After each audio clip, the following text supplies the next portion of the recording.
Hi, I'm Ian and I stand up for gender equality.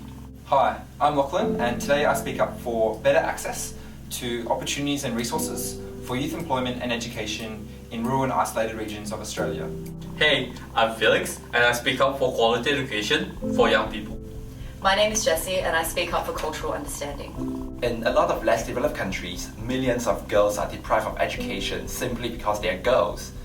And some of them are forced off to marry at a really young age, and that's just unacceptable. Me myself, having come from rural Western Australia, I've experienced the differences in education given to rural students and then to those that go on to university in other states or in other cities.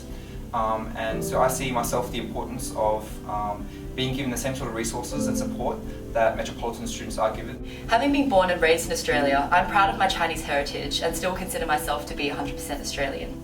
Yet when people ask, where are you from? Where are you really from? They seem unable to accept that the answer is Australia. I believe every single young person have the right to know, so they would be able to make informed decisions. Even in a developed country like Australia, women typically earn less than men and are less likely to hold leadership positions in corporations or in politics.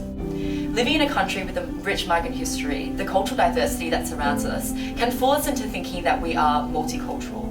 But the beliefs embedded into our everyday lives, as outright as the anti-Islamic, anti-asylum seeker sentiments we hear reported on the news, down to the everyday subtle implications that to be Australian means to be Caucasian, shows that our society still has a long way to go to not only acknowledge, not only accept, but celebrate the cultural diversity that we have in Australia. I was born in a small city called Samarinda in Indonesia. The quality of education there is really poor. There's very limited opportunities for lots of people who are from there. I was fortunate enough to be able to receive my secondary and tertiary education in Singapore and Australia.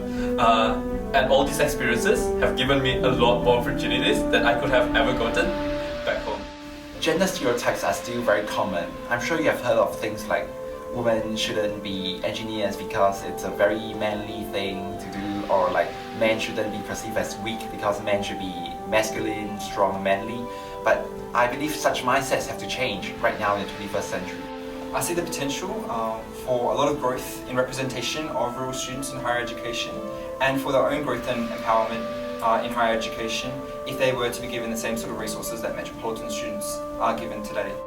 It's important to me because I believe that a person's worth should not be determined by his or her gender. For youth both here and around the world to be action-oriented global leaders who truly address the root of the issues we face, breaking down the cultural assumptions we might not even realise we have is all the more important.